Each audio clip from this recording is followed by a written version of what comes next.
What's going on engaging with your government family? Stephen Connor here. Before we get started, like, comment, subscribe, and share. Also hit that post notification bell so you can get notified whenever I upload a video. Without further ado, let's get into today's topic. But before we get into today's topic, I want to let you guys know that it's a lot of stuff that has been happening since I've been on. There's a lot of stuff with the state of Ohio. We have some really important elections coming up. Repeat after me.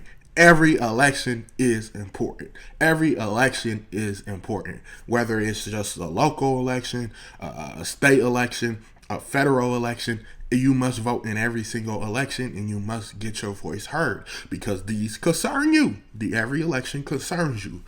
We have the mayor's race in Cleveland, Ohio coming up this year that I will cover. We have we have 3 elections that I know of this year so far.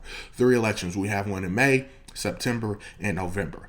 I believe September might be August, but I'm like 99% sure it's September for us in Cleveland, and it might be other areas too. We also have the governor's race that's next year in the midterm elections in 2026. However, we have candidates who already announced they're running, and I'm going to bring that to you. And we have a lot of news. So I'm going to cover most of the news today that I haven't yet because it's a story that connects all of the big events that has happened in Ohio because we have had a lot of changes to our state and federal government in Ohio. Not only that, I have a few news stories that I want to bring to you that are important in the education, that deals with education and just deals with Ohio in general in Northeast Ohio. And I'm going to be doing this a couple times a week. I'll be bringing you news stories that I see that deal with Ohio and Northeast Ohio, the state of Ohio and Northeast Ohio as well too, multiple times a week, at least 2 times a week.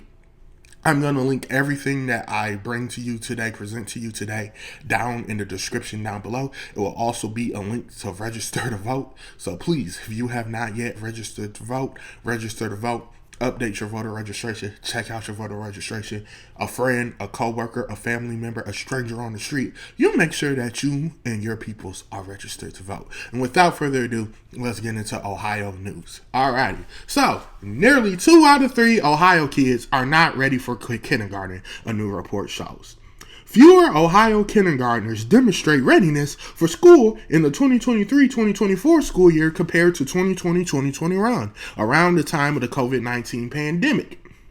The report reveals that the percentage of children demonstrating kindergarten readiness fell from 41.9% in 2020 to 2021 to 36.5% in 2023 to 2024.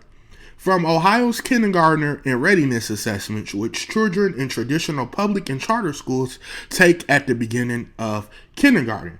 The following scores from the assessment showed most students were not ready. So, in 2020 to 2021, it was 41.9%. 2021 to 2022, it was 37.9%. 2022 to 2023, 35.5. 2023 to 2024, 36.5% of students showed readiness. Many childhood and preschool programs closed during the pandemic, leaving many kindergartners without access to crucial learning opportunities. This likely contributed to the decline in the kindergartner readiness scores, sources say. Once again, I'm going to link this down in the description down below, and that's absolutely insane to me.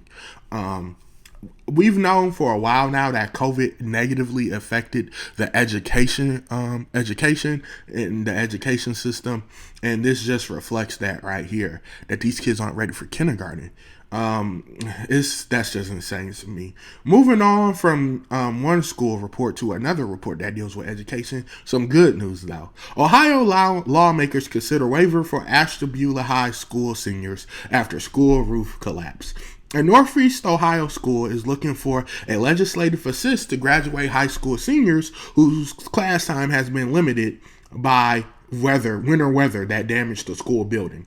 The Ohio House is considering a bill that will allow Lakeside High seniors in Ashtabula County to graduate, despite not having the required class hours due to weather this winter. The shortage occurred after heavy wet snow from a Thanksgiving weekend storm caused Lakeside's roof to partially collapse, making the building inhabitable. Then in January, they were forced to close down because of the sub-zero temperatures. House Bill 43 will exempt seniors in Lakeside class of 2025 from the minimum hours of course instruction required for graduation. The bill also will require the Ohio Department of Education and Workforce to waive the minimum number of hours that school must be open with students from the Ashtabula area city school district to be eligible for state funding during the 2024-2025 school year. If you want to know what happened, about 5 feet of snow accumulated on the roof, which collapsed onto the second floor of the school. The collapse started with the roof leaking on December 1st. The roof collapsed on December 2nd, and by the 3rd, and then it fully collapsed on the 3rd. And Superintendent Lisa Newsom, who's the superintendent for the school district, testified to the Ohio House Education Committee. So thank you. Shout out to Ohio. Shout out to the State House, State Senate, and Governor DeWine when they do pass this and sign it into law for helping them out and understanding the circumstances. In conclusion, what's going to happen is since they're not going to reach the hours requirement, they're going to let them graduate still because of the horrific incidents, and they'll also receive the full funding for the next school year. So now remember when I told you it's a lot that has happened in Ohio on the state, federal level? Well, this is everything gets connected here. Jim Tressel nominated as lieutenant governor by Governor DeWine. If you don't know who Jim Tressel is, he is a 72-year-old resident who lives in Medina. He retired as the president of Youngstown State in 2023, and he also served as the head coach of Ohio State University. He won the title in 2022. He will finish the final 22 months of Jon Husted term as lieutenant governor. If you want to know why Jon Husted resigned from being lieutenant governor, is because he got promoted to the U.S. Senate after U.S. Senator J.D. Vance was elected vice president of the United States in the 2024 presidential election and assumed office. So J.D. Vance was the original senator. Then he got elected to being vice president. So then the lieutenant governor, who was seen as the successor to Mike DeWine, Jon Husted, was promoted to the Senate. And then after that, they needed to find a replacement for the lieutenant governor, and they got Tressel. DeWine appointed him, DeWine appointed him. During the State House news conference, DeWine called Tressel a born leader who has experience with education, economic development, and how those two issues are intertwined. He will enable me and be ensured that if something happens to me, he can walk in and be the governor that day. That will be seamless, and he will be able to take over, DeWine said. Tressel, like I said, is best known for his 10 years as the head football coach of Ohio State. He won a lot of Big Ten championships and won the national title in the year I was born, 2002. So congratulations, and I'm pretty sure he's going to get confirmed by the Ohio State House and Senate. I will let you know when it happens. Last but not least, we have something that's on the ballot, a ballot measure that affects the whole state of Ohio, but it's a good thing. Let's talk about it. This received bipartisan support. Ohioans to vote in May on $2.5 billion infrastructure bond issue. The Ohio ballot bond voted unanimously on Tuesday to approve ballot language for State Issue 2. Remember, State Issue 2. This is not Issue 1. It looks like we're moving on from the Issue 1s and we're on Issue 2 now, which will provide billions of dollars for local government projects. The bipartisan board led by Republican Secretary of State Frank LaRose signed off on the legislation describing the proposed constitutional amendment that would allow the state to issue $2.5 billion in state bonds over the next 10 years. This legislation will appear on the May 6 primary election ballots. The money will help local governments repair and build roads, bridges, and other infrastructure. Tax revenues will be used to repay the bonds for the building efforts called the State Capital improvement program. The last time the state asked voters to sell bonds for the capital improvement program was in 2014 when voters approved $1.85 billion.